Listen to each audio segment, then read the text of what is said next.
Society Global Talk on Education project, the project that is dedicated to education and the creative society. Today we're communicating with a very interesting person, and I'm very happy to introduce him right away. Today we're communicating with Dr. Andrew Hargreaves, International Education Thought Leader. A few words about our guest. Dr. Hargreaves is a research professor at Boston College, Director of CHENINE, Change Engagement and Innovation in Education, University of Ottawa. Change Engagement and Innovation in Education, a Canadian Collaboratory, CHENINE, is a national interdisciplinary Canadian center with global impact and reach, conceived to create and to coordinate technological, pedagogical, curriculum, and research infrastructure. Also, Dr. Hargreaves is the president and co-founder of the Atlantic Rim Collaboratory. This is a group of 9 nations committed to broadly defined excellence, equity, well-being, inclusion, democracy, and human rights. Dr. Hargreaves, warm welcome on ALLATRA TV. Hello, Konstantin. Delighted to be with you. Thank you. For those who are watching us for the first time, just a couple of words about the International Public Movement ALLATRA. International Public Movement ALLATRA is an association of active, honest, and friendly people who inspire to use their best human qualities for the benefit of the whole society. It's a new format of relationships regardless of nationalities, professions, social status, political and religious views. So, we begin. Dr. Hargreaves, let me ask you the first question about the creative society. How do you envision the society where you, your loved ones, and all other people in the world would feel comfortable, happily, and safely? Share with us your opinion, please. I envisage it in a way that a growing number of economists and also political leaders are starting to envision such a society. For 40 years or so, in economic life and in educational life, we've been obsessed with growth. We've been obsessed with increasing GDP, with thinking about how we tax income, not how we tax wealth. In education, we've been obsessed with performance numbers, with how our countries compare with other countries on metrics like PISA, for example. It's as if more is always better. Quantity is the most important thing. And if we've thought about equity, we've thought about the gaps in achievement between those groups who achieve more and those groups who achieve less. And in the last few years, there's been a growing number of economists, particularly female economists, who are saying now that actually not just austerity is a problem, which is less money for public life, but growth is a problem too, thinking only about GDP as the measure of who we are as a community and who we are as a society. So they're really now putting the emphasis on quality of life. And quality of life is how we are as individuals, how our well-being is, how our physical, emotional, even spiritual health is as people, how we are as communities, how peaceful and inclusive and equitable we are as societies. And paradoxically, what they find is that if you really invest in a strong public sector that develops those values, that also creates more jobs. It creates more spending capacity amongst the population, creates more equity, and therefore, ironically, it also improves growth as well. So you get more growth by focusing on quality of life rather than trying to get quality of life by focusing on growth. Mm-hmm. Very interesting. Fantastic. Dr. Hargreaves, I have in this regard 2 more next questions that I would like to address. And I would like to start with this one. From your point of view, what are the most challenging challenges today of the system of education in the world and in Canada? Please share with us your opinion. There are the challenges we've had for some time that have been exaggerated by COVID-19, and there are There's particularly one that is in some ways new with COVID-19. I think the historic challenges we've had over the last few years have been equity, equity between different parts of the world, equity within particular countries, equity according to social class, socioeconomics, according to race and other areas of diversity, and according to inclusion of different kinds of populations, in immigrant groups, refugee groups, in Canada, indigenous groups, and so on.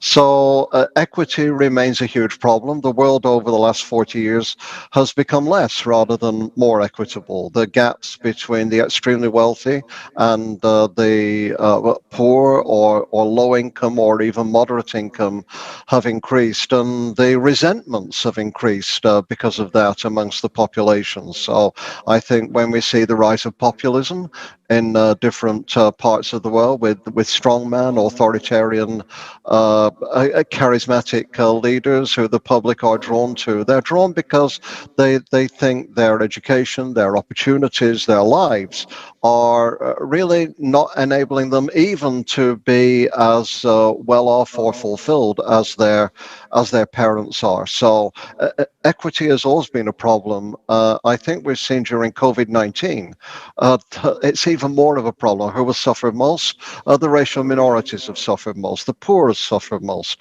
People in less developed countries will be the last to get the vaccine rather than the first to get the vaccine. So and equity is closely related to well-being, to mental health, to emotional health. And through COVID-19, I think we've realized that actually well-being comes before achievement rather than achievement coming before well-being. If people are sick, if they're depressed, if they're not alive, then they're really not going to achieve. So I Of think course. we've increase the priority that we are now starting to think about and give to well-being. I think we're more alert to the issues of equity, and I think in the next few years we'll see more governments paying attention to that. And of course, COVID-19, I don't know if it has in your country or the countries listening, has really exposed issues of the digital divide, of access to technology, quality of technology, uses of technology. Families like mine, my three grandchildren are all learning at home today, and they do well. We are privileged. My wife is a former school principal. She's supervising them. She can help them and support them. They're actually racing. They'll probably be racing ahead of some of the other children. Families like mine, while others are falling behind. So we really have to think hard about what the role of technology is in relation to creativity, quality of life, and equity. And this doesn't mean putting lots more iPads or devices into schools and hoping for the best. It really means universal, free, public access to technology, like Estonia, for example, which has really helped its achievement.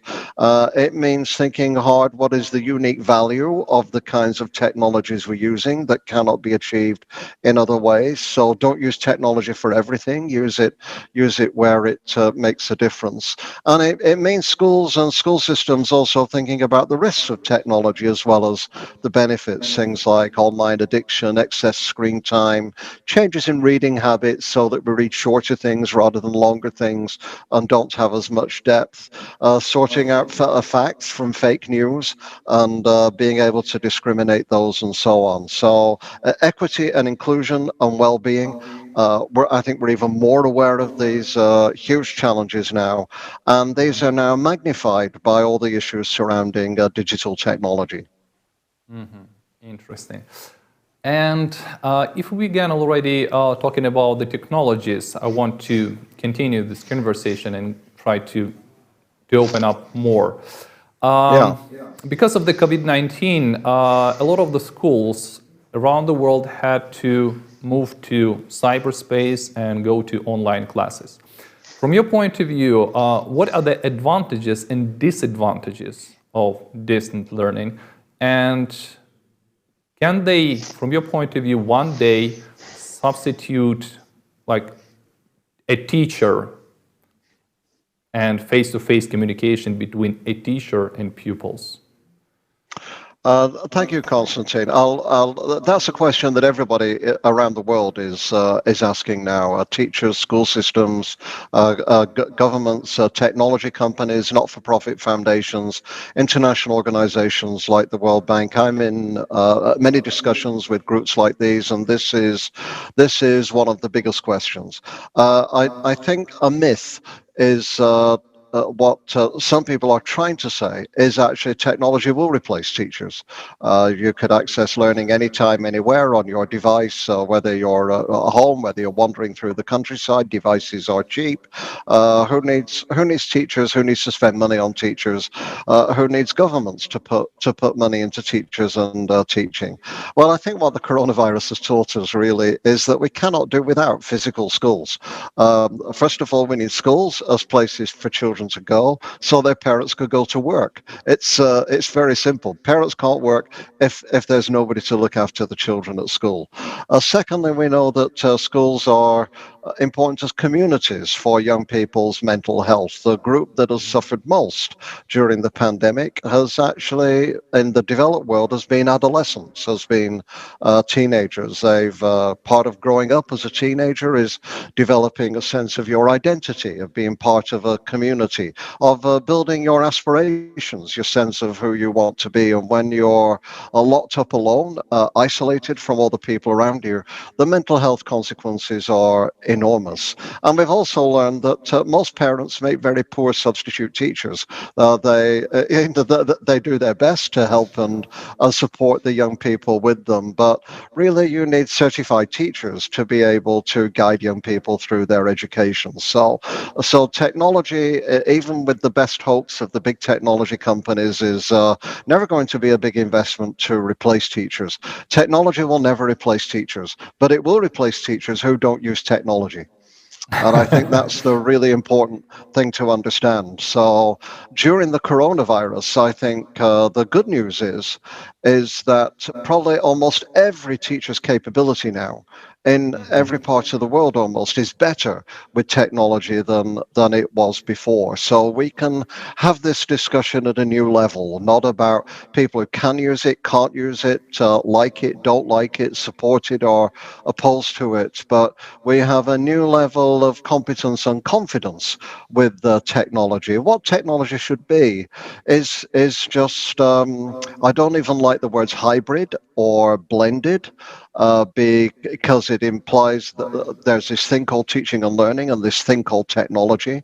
I just think devices need to be part of all the tools available in schools, like glue, graph paper, pens, charts, clay, paint, pencils, paper, all the other things. That they should be there, and they should be used when they're an advantage and when they make a difference. And we should use other things at other times. So I've just published a paper this last week in the London Times, which says what we're learning from the pandemic is actually we need to get more digital on the one hand, and really be able to give this universal access when we get back with high quality, thoughtful uses of the technology.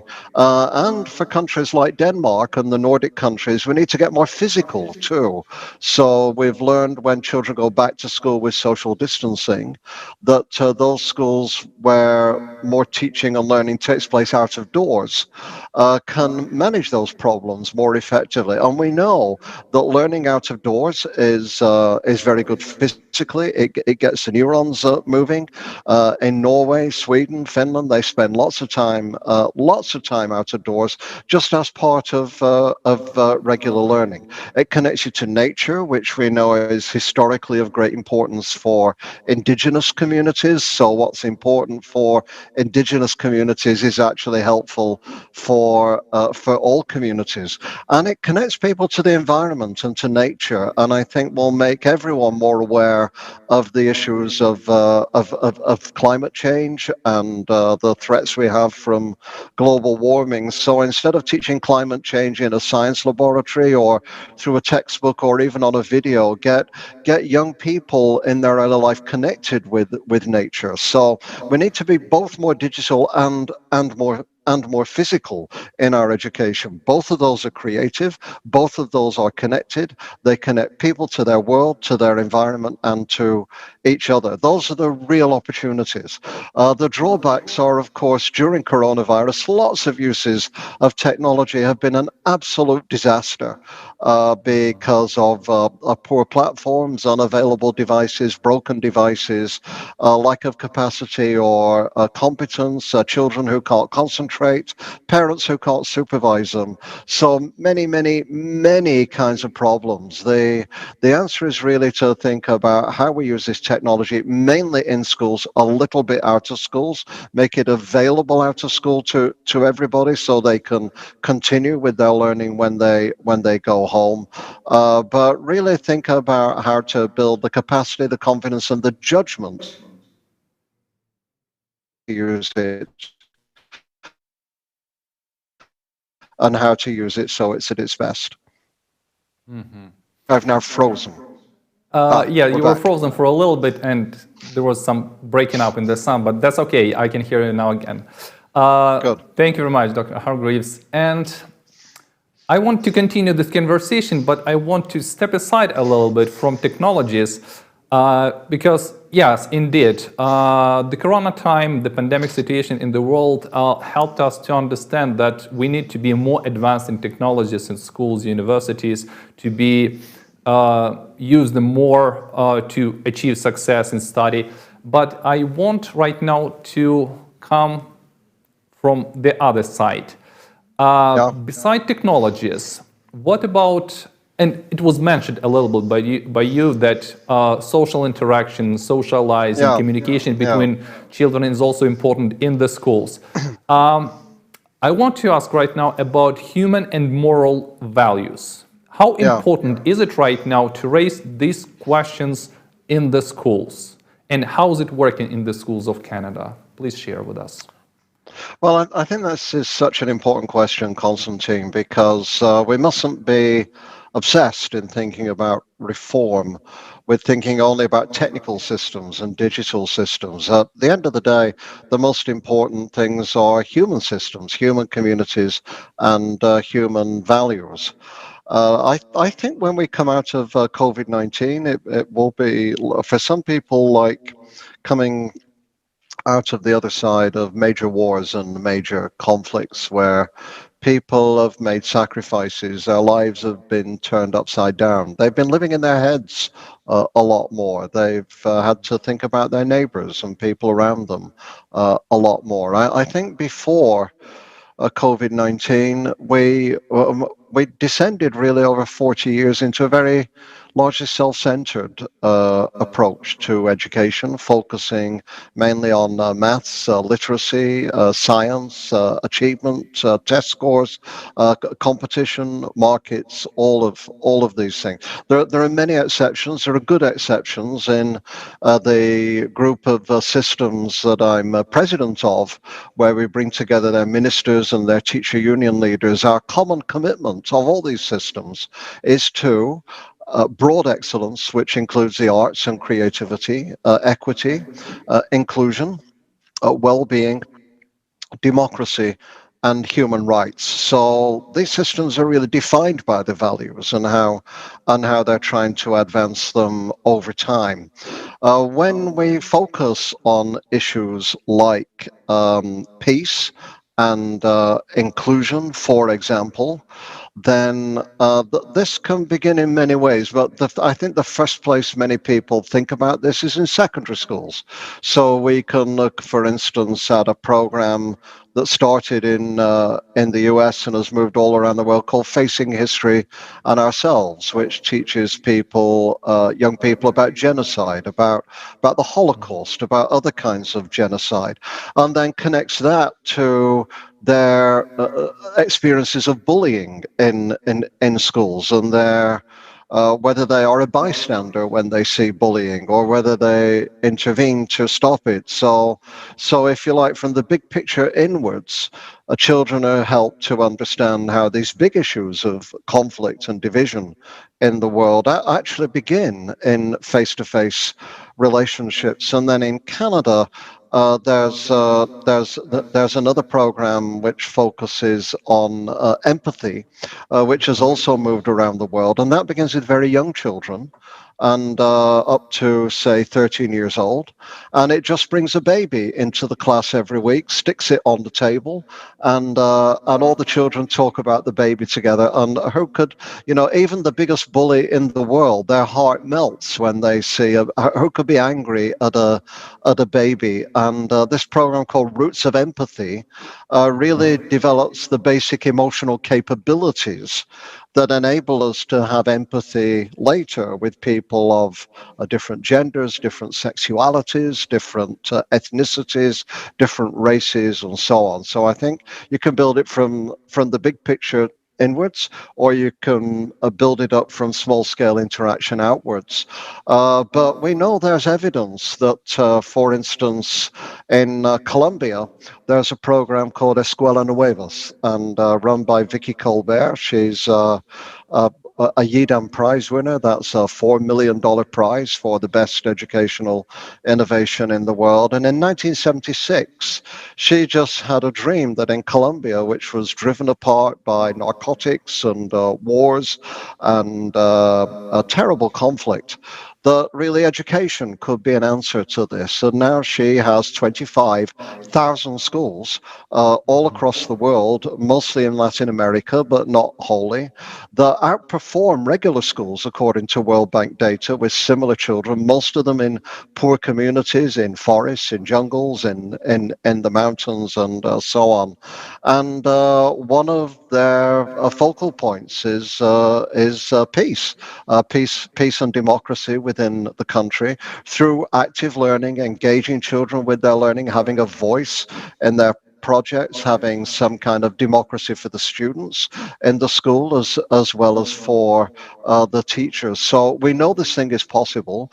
And even in South Korea, I've been there just before the coronavirus started. They have high rates of youth suicide because of the intense historic competition around examinations. And a large group of schools have now decided that they want a movement against this. So I went to their largest province, one of 17 provinces. It's all around the city of Seoul in South Korea, and 1,500 schools, which is a huge proportion of their schools, are now committed to peace, democracy, and inclusion and innovation as a focus of how they run their schools. So I think it is a huge issue. I think it is an issue where change is possible, and I think it's an issue where change has been demonstrated on a considerable scale. Fantastic. I totally agree with you. I actually asked this question to various people, including ministers of education, former ministers of education, other countries, leading experts in the field of education all over the world. They are all saying that one of the biggest issues that we have in education, that we are concentrating more on the results of the exams. So we are increasing that level of passing score, motivating our students to get better grades, better score at the exam, but we forget about very important thing, about the human being, about a child, about his soul, about his destiny, and that's exactly demonstrates what you've mentioned already in the South Korea, when they have a lot of suicides among children because they couldn't pass or fail at the exam, and it resulted to a suicide. Dr. Hargreaves, you mentioned also about the conflicts several times. From your point of view,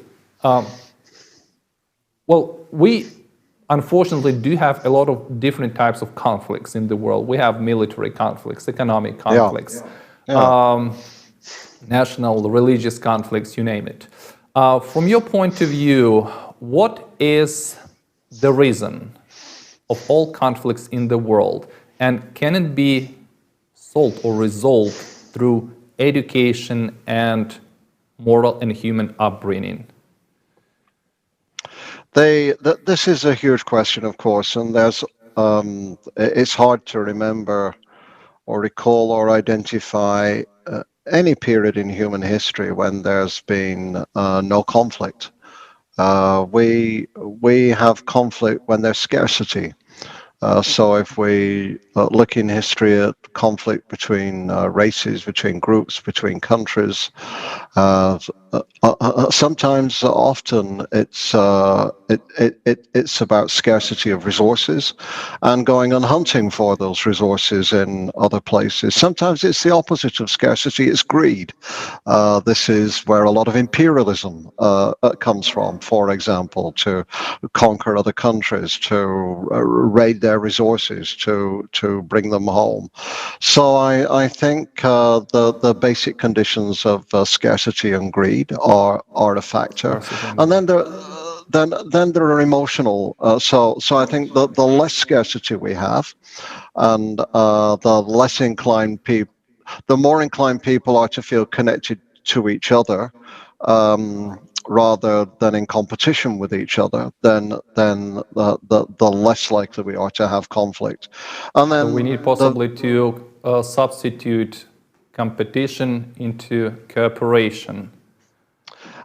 Yeah, I don't think all competition is bad. Yeah. I think the Olympics are okay. I think friendly rivalry is very good. I like competition where, the competitors actually encourage each other to be at their best, whether, their schools in a city or sports teams or whatever they might be. But I think we can safely say that historically, if there's any kind of balance, that the balance needs to be more about cooperation now, and a bit less about competition. I think the other thing is emotional as well, which is um, there's a lot of my work 20 years ago was on emotions, particularly on the emotions of teaching. My most cited papers are actually on emotions, and there's a lot of literature about how conflict, or war, um, and domestic conflicts, for example, in families or in communities, come out of feelings of shame. That people have feelings of shame that they're not being understood or recognized or valued or included. And if they're not, if people experience humiliation, for instance, in a community or a school, or they're part of a group that is stigmatized, then quite often the result of that humiliation, of shame, is blame of other people, of actually projecting negative emotions onto other groups. So this is why it was so important, for example, in places like South Africa and in Northern Ireland after major conflicts, to have processes of, not just to try and forget everything, but to have processes of truth and reconciliation, to acknowledge the problems that have occurred, to take responsibility for the problems that have occurred, and then once we've gone through this process, to be able to move on together afterwards. So actually, not hum. I think a lot of people in the world now, because of inequity and exclusion, feel left out. They feel left behind. These are racial minorities, but they're also the white poor.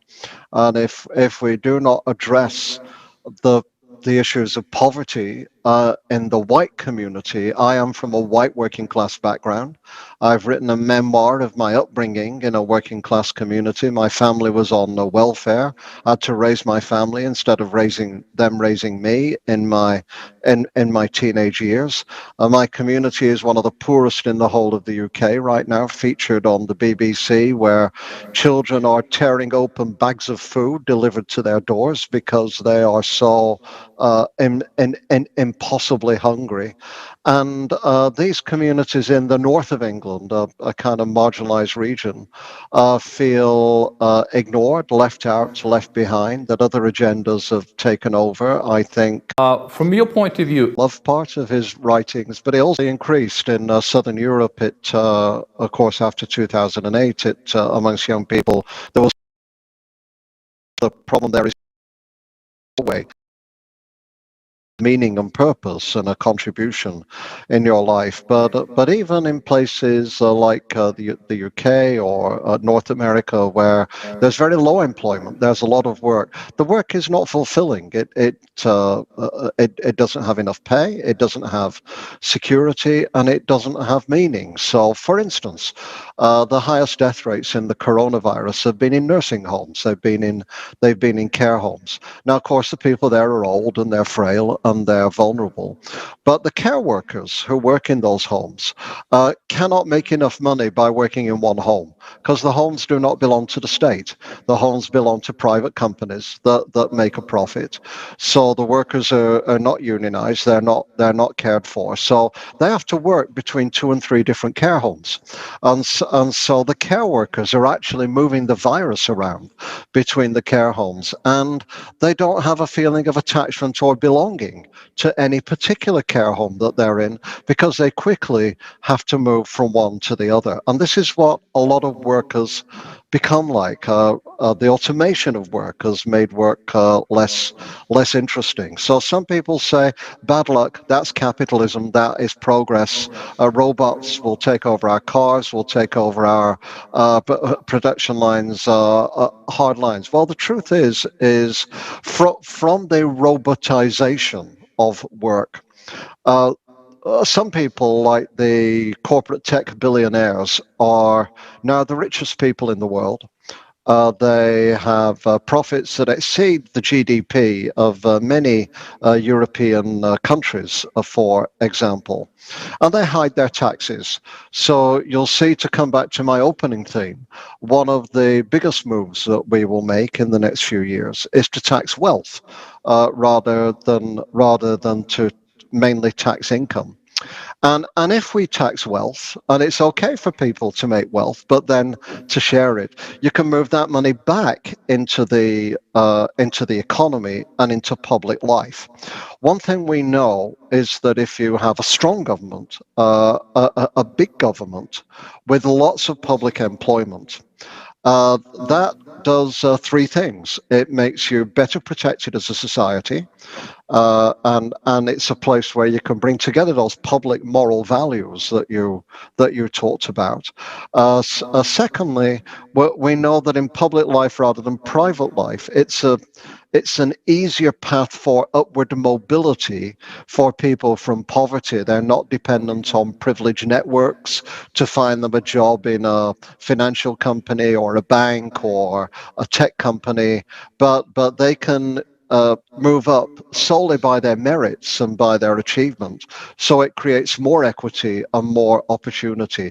And third is it creates jobs and it creates money, which goes into the economy so people can buy things and so on. And if you move that money into the public sector, or to fund initiatives like vocational initiatives, craft initiatives, and to support them, that these jobs, like, for instance, carpentry or furniture making, might not manage to make a profit by themselves, but with support that is moved in the economy, then I think this kind of vocational education can really develop, enable people to make a living with some support, to find meaning in work, to experience a contribution to society. So I think that the first thing is really to think much harder about how we organize our economic and public life so that everybody feels meaning in their work, feels like they're making a contribution,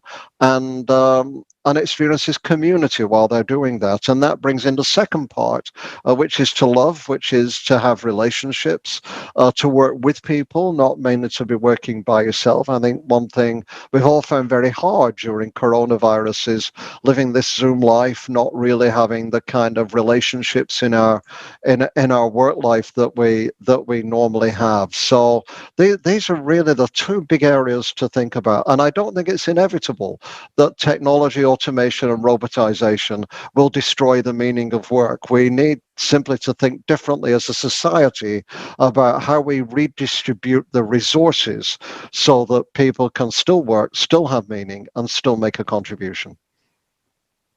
Yes, let me make a little conclusion here. So the most important thing, as I understand, is development of human potential, is investment Yeah. into people, investment into the development and open up our personal and professional potential for the benefit of the whole society. Because from the whole conversation, I am making a conclusion for myself that in order to step on the new level of society evolution, we need to invest more into the human development, and rather than profit over Sure. company or Sure. increasing the GPD and so on. Go ahead. Am I right? Sure. Yeah, yeah, absolutely. I think the key thing is, though, to understand that a few years ago, Michael Fullen and I wrote a book called Professional Capital. And professional capital is a very simple idea. If you want to get a reward, you have to make an investment. If you want to get good results from people, you have to invest in people. Part of that is human capital, which is investing in the individuals, in human potential, as you say. An even bigger part of that is social capital, and that's about who we are together rather than who we are alone. Cooperation is a big part of that. But to go back to something we talked about before, in creativity, so too is conflict to some degree. Not the conflict of people, not the conflict of winners and losers, but the conflict of ideas, the conflict of different ways of thinking about things in order to try and solve the enormous problems that face our world over time. And my colleague Dennis Shirley and I have just put to press a book on student engagement, and one of the things we're saying there is that when you're really engaged in learning, you're not always happy. Sometimes you're frustrated. Sometimes you suffer. Sometimes you're angry with yourself or with the problem, or ask any Olympic athlete, ask any performing artist. There are things I find really hard, really challenging. So as we release human potential, the issue is not just to make everybody happier and comfortable. Of course, we don't want to make people miserable. The point is for people to have enjoyment and for people to have fulfillment. And fulfillment is to connect the creative side to the social side. Is fulfillment is the feeling that you are in your own skills and your own life becoming the master of something, difficult, challenging. It might be swimming, it might be climbing, it might be mathematics, it might be woodwork. But really developing a sense that in some area of life, there's this thing that you can do that feels extraordinary. I'm a pool player with cues and tables, and there's nothing that feels better than when I can perform a great trick shot and swerve the ball around the ball in front of me and put the ball behind it into the pocket. There's nothing better than bending a free kick round a defensive wall and into the top corner of the goal. So sometimes this has no social purpose at all. It's just the feeling of mastering something difficult that is hard work, and gives you a great sense of accomplishment at the end. But the other part of it is feeling that by unleashing this potential, that you are also really making a contribution to something important and significant in the world, and that the work you do and the things you have mastery of actually benefit the lives of other people around you. And if you experience both those things, your life will have absolute joy. Thank you. Fantastic. Dr. Hargreaves, I want to come back to the education, but still ask the question about the society. Let's say you have an opportunity, and you have economic opportunity, political, other opportunities to create a righteous society.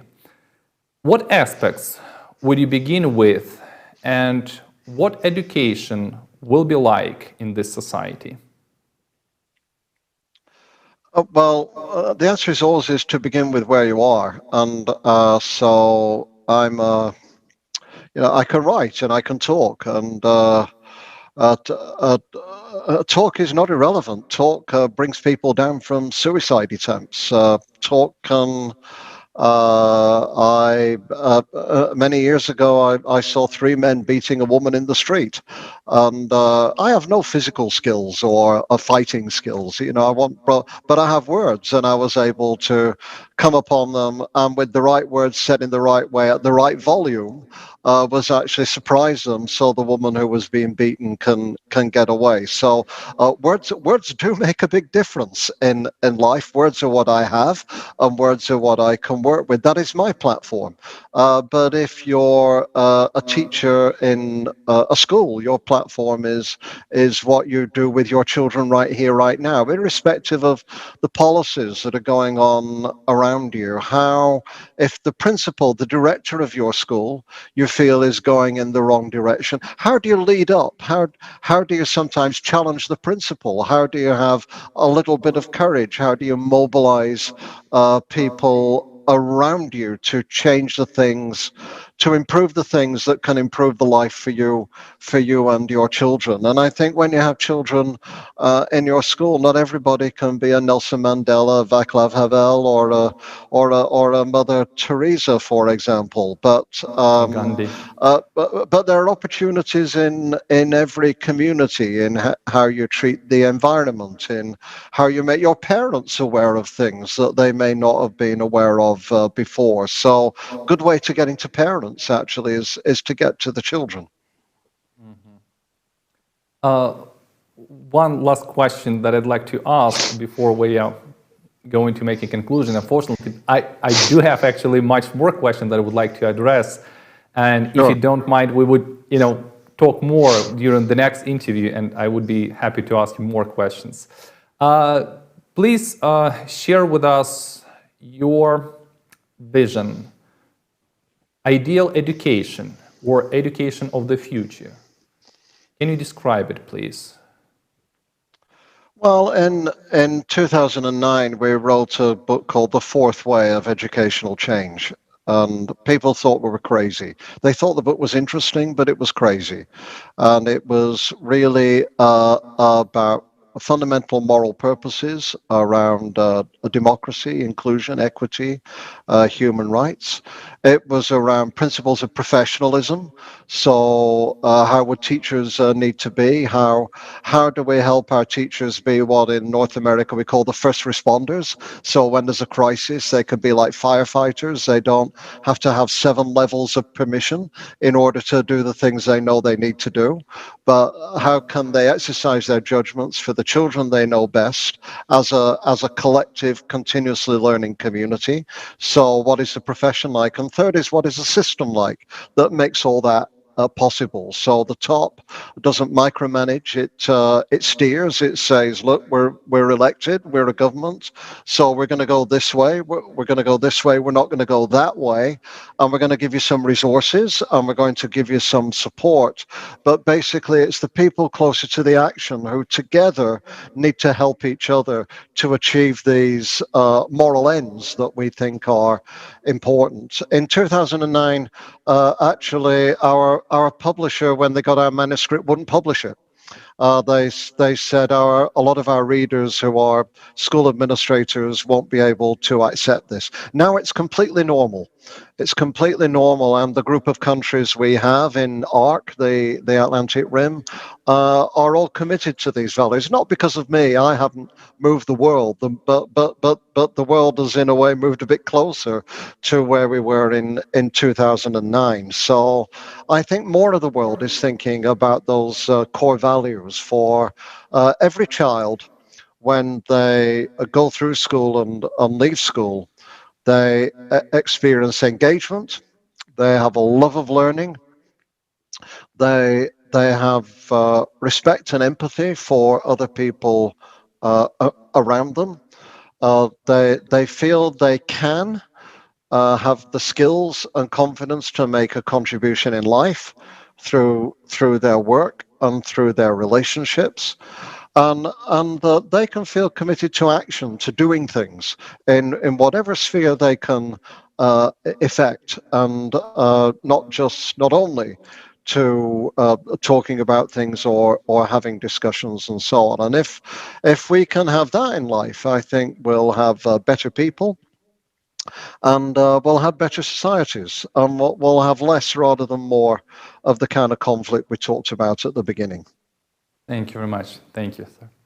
Dr. Hargreaves, we have a tradition in the end of the interview to ask our speakers to recommend 2 or better 3 people we could contact on your behalf so we could continue the conversation about the creative society and education. Can you please name a couple of names at least, please, with whom we can contact and continue this dialogue? I could. This is something I was not ready for at the end of this conversation. But one thing I would definitely do is ask you to talk to people who are not from perhaps the developed world, but from the less developed world. So I would recommend Vicky Colbert, who's the director of Escuela Nueva and the Yidan Prize winner. She's a phenomenal educator who has made a real difference in the world. I would talk to Jonathan Jansen from South Africa. He was the first black dean at the University of Pretoria after apartheid. He's very morally driven and very famous in South Africa. And all over the world, actually, and is totally unpredictable. He will give you many answers you would not expect, and so I'll leave it with that. And perhaps one third one is Ang Pak T from the National Institute of Education in Singapore, who's written the best book about which is not just complementary, it raises the problems as well as the benefits of, if you like, Southeast Asian education systems, and how they're thinking about creativity and all the other human values that we've discussed today. So that's Vicky Colbert, Jonathan Jansen, and Patty Ung, and I have all their emails if you want to get them from me later on. Yes, please. Thank you very much, Dr. Hargreaves. And right now, I want also to invite you for the conference that we're going to have this Sunday on the 20th of December. And I'm asking, please, our technical support to run the video, please, about the conference. Please switch it on.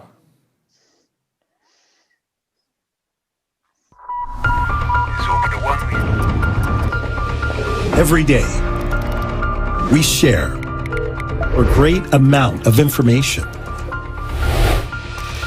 This information forms our reality.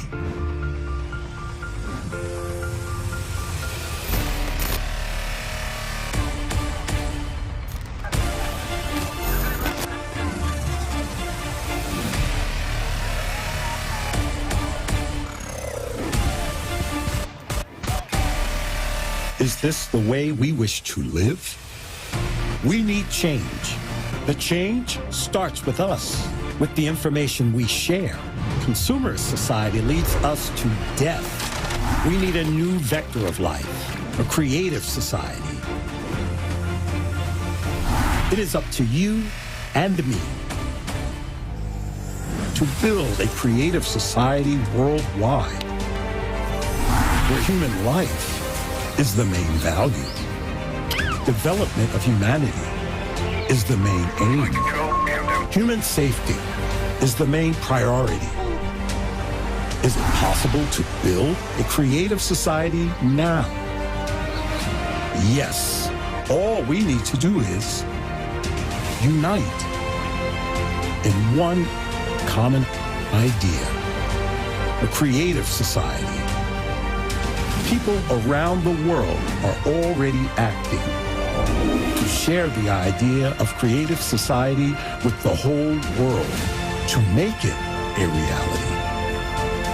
Learn how on the unique international online conference, Creative Society, United We Can, December 20th, 10 a.m. Eastern Time, live on ALLATRA TV. You are the one who can change the future.